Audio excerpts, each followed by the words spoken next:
most retirees are so focused on what they can't control, like the stock market, inflation, or politics, that they completely overlook the one thing that actually determines their financial success, their own behavior.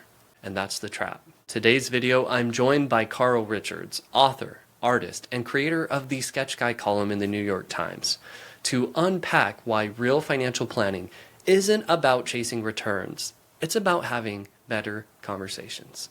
Carl's work has transformed how I help clients think about money. And today we'll explore the powerful sketches from his new book, Your Money, that flip common financial beliefs on their head. You'll learn why most retirees obsess over things they can't control and what to do instead. You'll learn the hidden danger of frugality and how the same habits that helped you build wealth can now hold you back. And most importantly, you'll learn how to start spending your money with purpose. So stay tuned for that later in the video. Let's get straight into the conversation. Well, I'm super excited to have Carl Richards as a special guest on this YouTube video.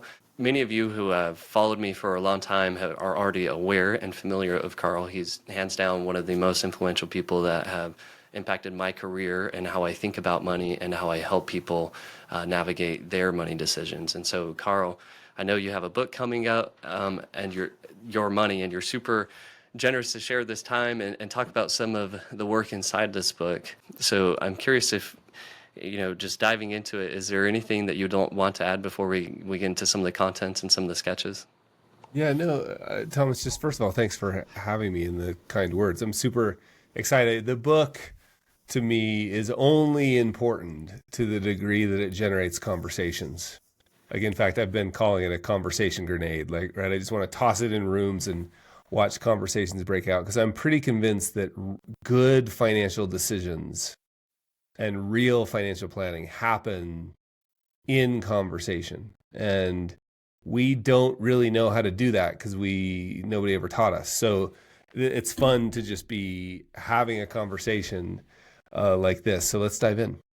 Yeah, and that your work already has been a conversation grenade for so many people. Like the first thing they see when they come in my office is your books, your art, and I love sharing. I teach at the University of Tennessee personal finance, and I love sharing it with my students there too, because it really is thought provoking. It's not just good money advice, but it's good life advice, and I think that's where your magic, like your sweet spot, is the intentionality about money, like and in fact you even have that a really amazing podcast, the 50 Fires, that is all about that, meaningful conversations about money. Let's start with focus. This is my favorite Venn diagram in the history of Venn diagrams. That it's really funny because there are apparently Venn diagram police, and this Venn diagram first appeared in the New York Times, and I got a long email from the Venn diagram police telling me why it wasn't a Venn diagram. And so I used to argue with the Venn diagram police, and I finally decided to stop arguing because it wasn't working. And I just said, yeah, you're right. It's a circle sketch. So I call this a circle sketch. Imagine a Venn diagram, and one circle says things that matter, and the other circle says things you can control. And the overlap was labeled what you should focus on. So things that matter, things you can control, what we should focus on. And this was the first experience I really had with this was actually with my mom. We were at a lacrosse game when my son was young. I can't remember, 6, 7, 8 years old. I can't remember how old. And if you've ever been to a lacrosse game of like 8-year-old boys, it's just really super fun. My mom showed up for the game, and I could see, and anybody who spends time around mothers, you sort of know what I mean. Like, I could see from a long ways away that something was wrong. And when she sat down and I asked her what was wrong, she said what moms always say. She said, "Oh, nothing." And I said, "Oh, no, tell me more." And now keep in mind that I'd been in the financial services, financial planning industry for over a decade at this point. I'd never really had a conversation about currency. And this was back, this would have been 15 years ago. And currency was not something like the dollar and currency trading, tariffs even back then. Like, this is not something we talked about. And my mom sat down and she said, "Oh, the dollar. I'm just so worried about the dollar." And of course, that was a surprise to me because I'd never in my professional life, I'd never had that conversation, and certainly not home. So we went on to talk about it, and she said, well, it could collapse. And I was like, okay, now I understand why you could be a little worried if you put dollar and collapse in the same sentence. Right. It's a good reason to worry. But it quickly led to us having this conversation about that generated this image, this sketch. Because you could argue that it would matter if the dollar collapsed, but it didn't matter right then, right? It didn't matter when you were supposed to be at the lacrosse game of her grandson. And it wasn't going to matter the next day when she was supposed to be at church, but instead she was spinning around the dollar. It wasn't going to matter the next day when she was supposed to be on a walk. But the thing that really is important here is my mom has control of a lot of things in my mind, but she does not have any control over the dollar. And so or the stock market or the economy or politics, right? When you start, the good news about making good financial decisions, if you make a list of the top 10 things that will drive your lifetime success as an investor, if you make a list of the top 10 things, 8 or 9 of them are in your control. Your asset allocation, how risky you are, how much you save, when you spend. You know, one of the things that's definitely not in your control is the market. And what's so funny is we spend the inverse. We spend 90% of our time talking about the one thing we can't control. And I'm not suggesting we spend no time on that. I'm just saying I found it really useful especially if I feel scared or nervous or anxious or worried, to look at that image and sort of maybe even make a list. Like, am I focused on what I can control? And of those things, what matters? Yeah, and again, like, that's just good life advice. And for all the money reasons you mentioned, that's fantastic financial advice. But even life, like, if it's not important, like, don't worry about it. If there's nothing you can do about it, if it's out of your control, then why waste time, energy, attention? Like, so it is, yeah, that's huge. And now I'm curious with the Venn diagram police, the next sketch that I had, I guess we'll have to call it a circle sketch as well, but the Venn diagram of real financial planning. Yeah, so to me, there's this great book that had a huge impact on me and my career. It was Your Money or Your Life. It's a classic. It's highly regarded for good reason, and I love everything about it except the title. The title always bothered me because it really paints this conflict, like your money or your life. Like, you've got to choose, and they're in conflict, and it's a battle, right? And again, I just want to be super clear. I love that book. And I think the title works actually for the book because it does help frame it. But it always bothered me a little bit. And I think it's your money and your life. Like, the overlap of, the budgeting app, the life insurance policy, the estate plan, like, that's your money stuff, right? It's only relevant. It only matters to the degree that it lines up with what's important to you. In other words, your life. Your money is only a tool. You know what I mean? Like, it's so interesting how it's so often become the end in and of itself, when it is clearly just a means to an end. Nobody actually wants more money. They want what they think more money will give them. Outside powerful. of a couple psychopaths, right? Like, they want what they think more money will give them. And they might be right about that. Like, that's fine, but it's not the money we want. It's like going out to the garage when you need to clean the window and opening the tool drawer and finding just a bunch of screwdrivers and being upset at the screwdrivers. Like, no, you need the tools to clean the windows. You don't need the screwdriver. Money's just a tool. And when we try to give it jobs it doesn't do, we get frustrated. And so I think the way to think about that is this overlap. It's your money and your life is real financial planning, not your money or your life. In fact, I often tell clients, something similar. Unless you're playing the board game life, where whoever has the most money at the end wins, like, that's not really how you win the real game of life. Right. That's exactly right. And a lot of the people that we work with, they don't have the risk of overspending, they have the risk of underspending and not That's utilizing exactly this right. money for all the things that it can provide, right? And my favorite definition of money is, like you said, a tool to do what you want to do with the people you want to be with while you have the health to enjoy it. Let's just Mhm. before you move on, let's make sure we emphasize that, especially for your viewers. You know, the very things that got you to this spot, you know, a successful retirement with a pool of money that you don't think you'll outlive. Those very traits, you know, thriftiness, discipline, being frugal, they're working, you know, and so much of the last 30 or 40 years socially have been around, you know, delayed gratification and wait. And now you're at the spot. And it's like now it's really time, and it's time to spend the money, right? Go on the trip, take the granddaughter to Disneyland, like do the thing that's been on your list forever. Now, and you're going to be like, I can't because I don't know how. Like and I get that. And so what do? You practice.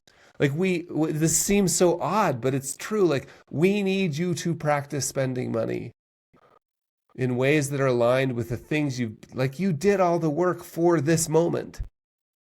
Put the golf shoes on, take the trip, right? Yeah. In Do the fact, thing. you have a sketch that covers this perfectly, the permission to spend. But a story comes to mind recently, just the other week, I met with this couple.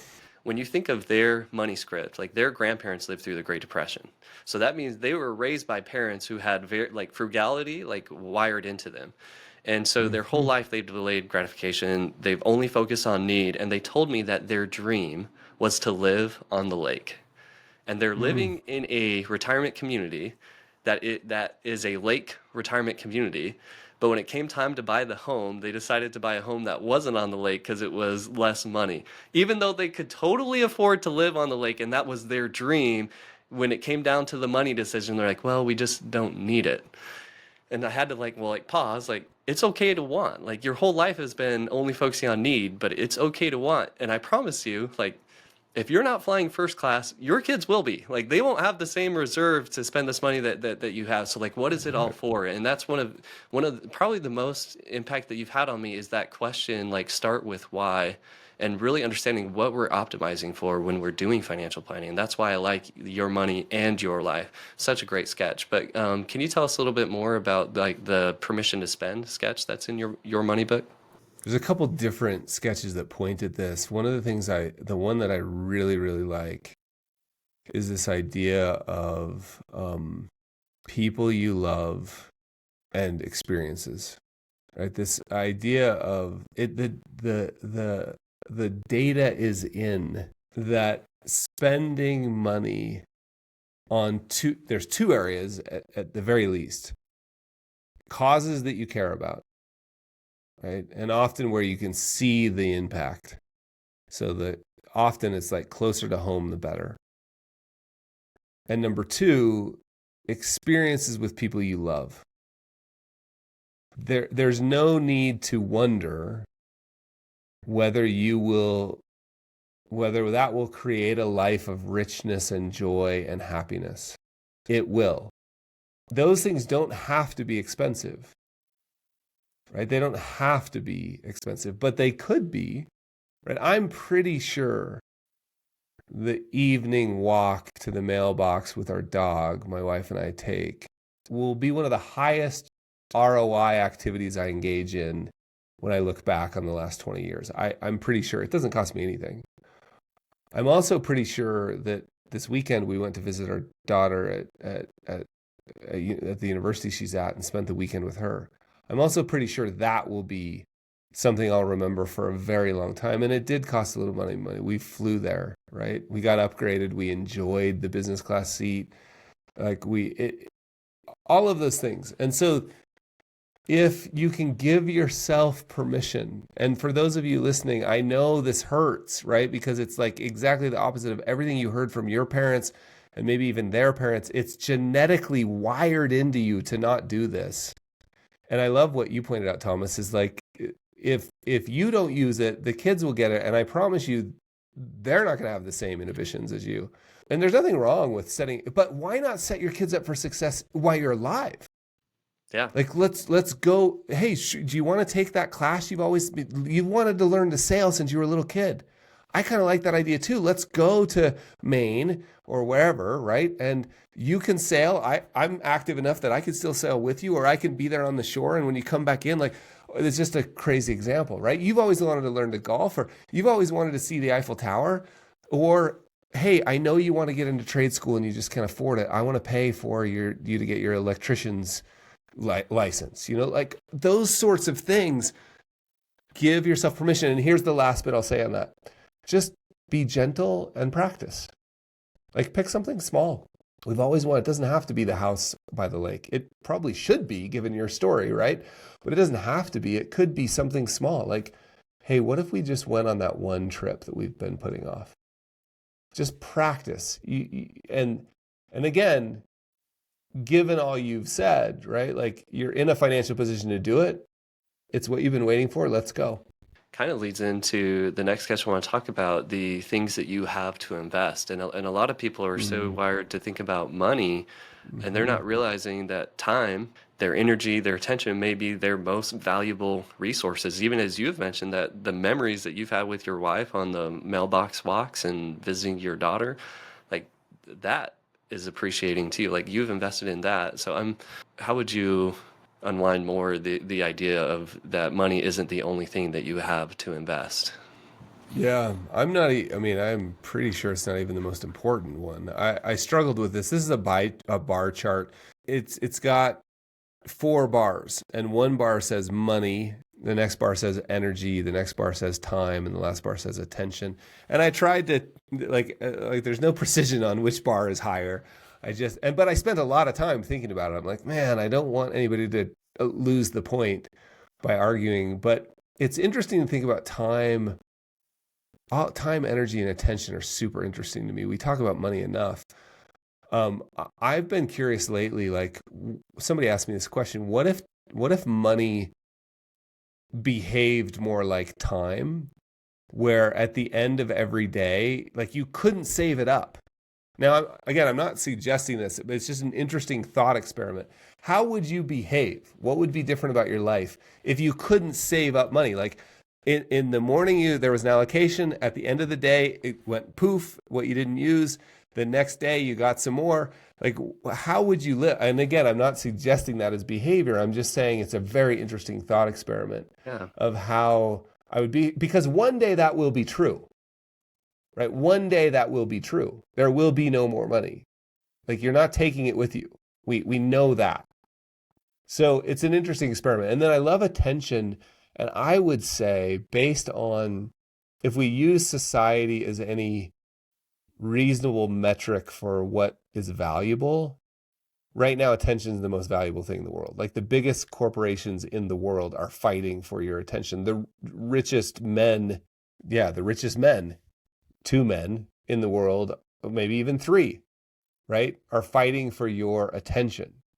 They've decided your attention is the most valuable asset on the Facebook, Amazon, and we could even go so far as to say Twitter and anything else that, anything else that anybody's doing.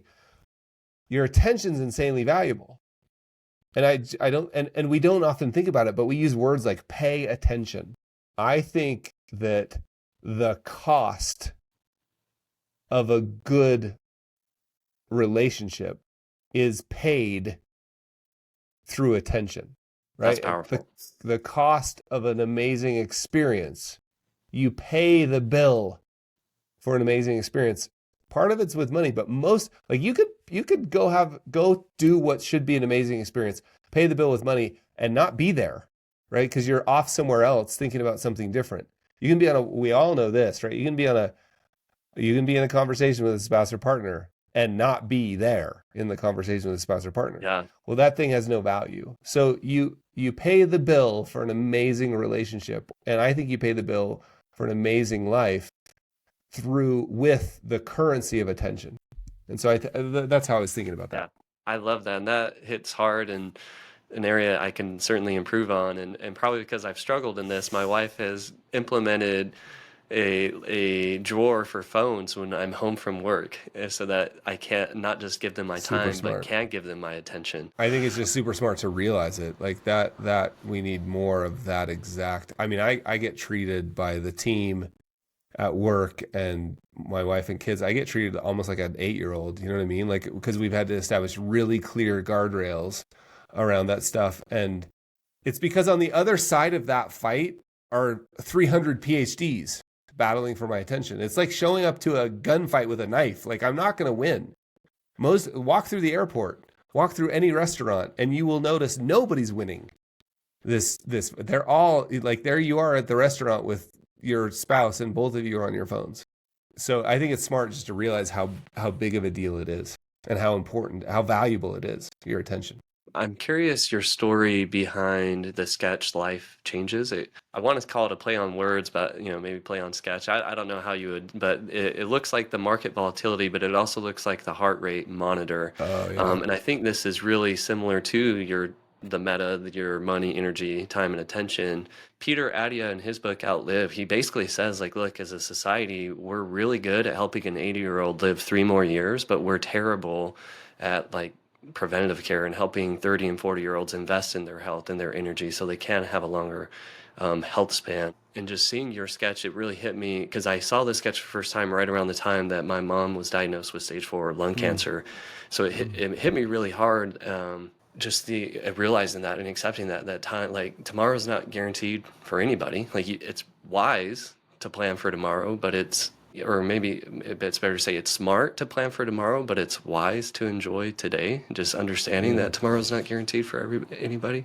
But I'm curious to the story behind your inspiration for that sketch.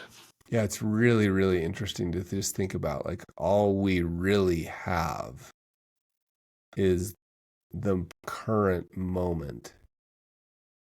And most of our time is spent in shame about the past or anxiety about the future. And we don't have either one of those. Both of those are stories.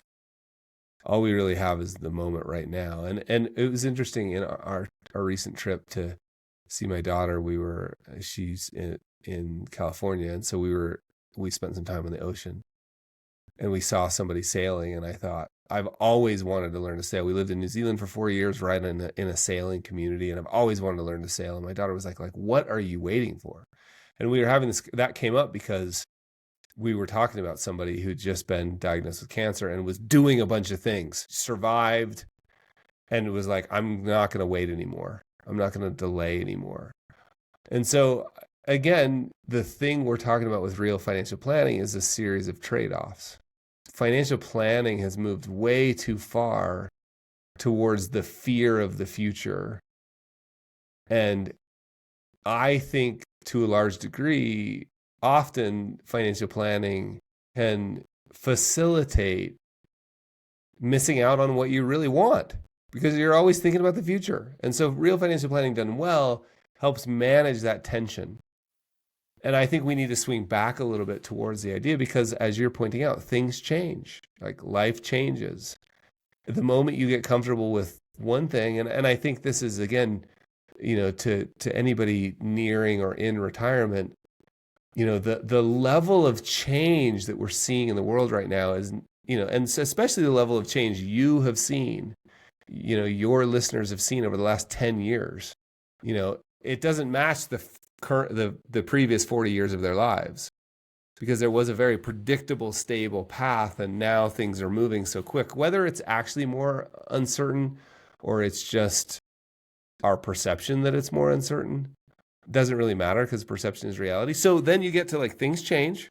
What matters now? How can I balance the tension between feeling like I'm going to be okay in the future, which I think largely we've overdone, right? We're too worried. That's the inspiration behind that sketch, is like, things change. Let's remember they change. Let's be okay with the change. Let's not run from it and hide from it. And that includes, what is it that we've been putting off? Some of those things cost money, some don't, but they're definitely things we should start doing.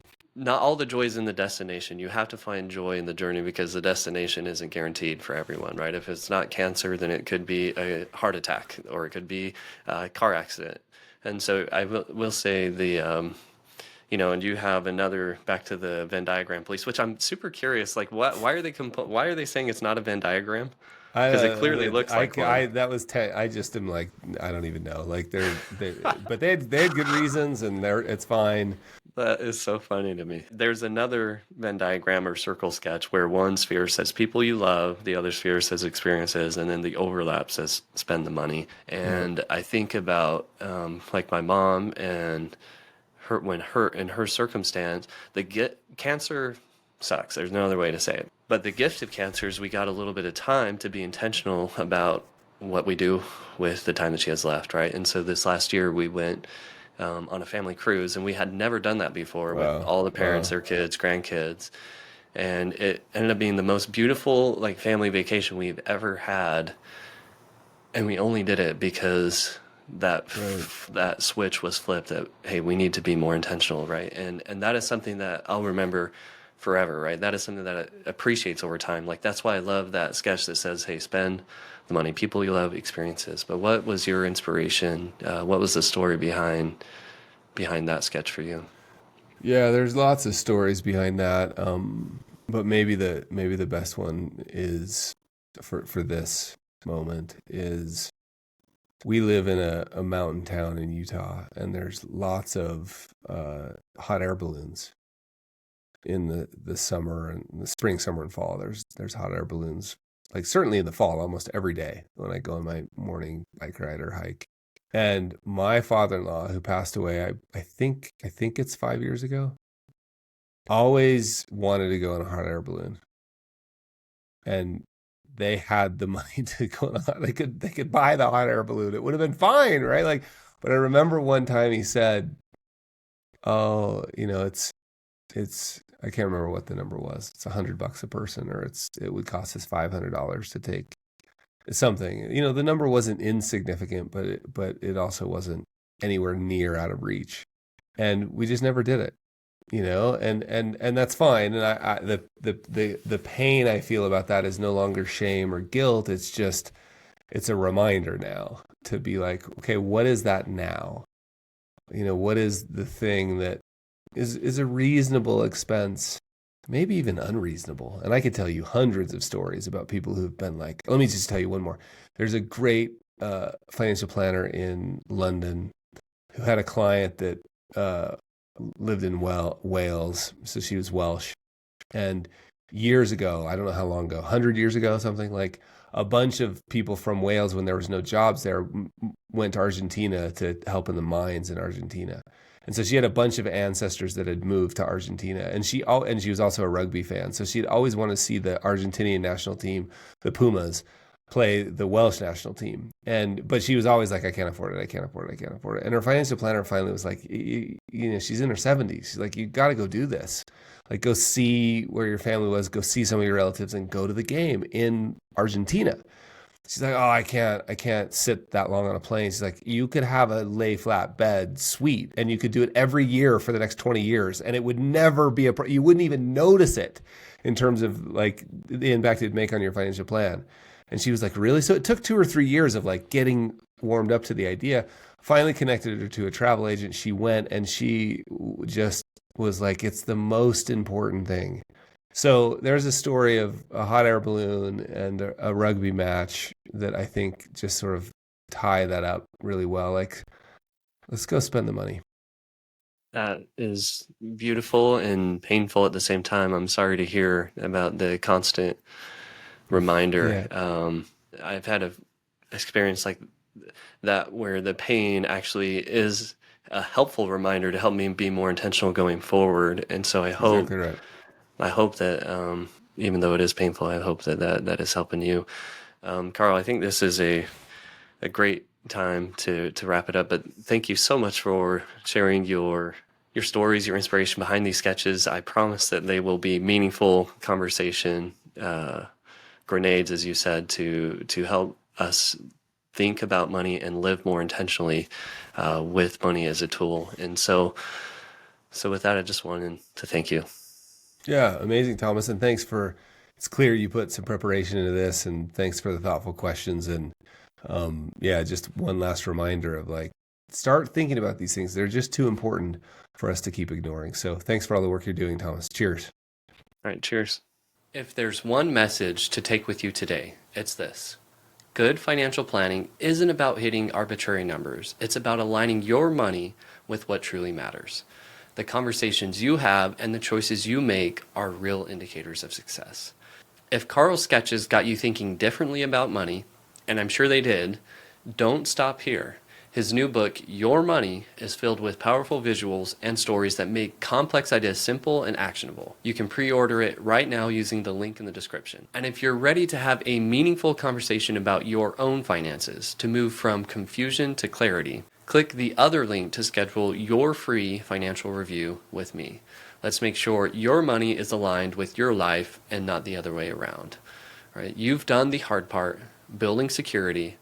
Now give yourself permission to enjoy it. Don't be too busy making a living that you forget to make a life. See you in the next one.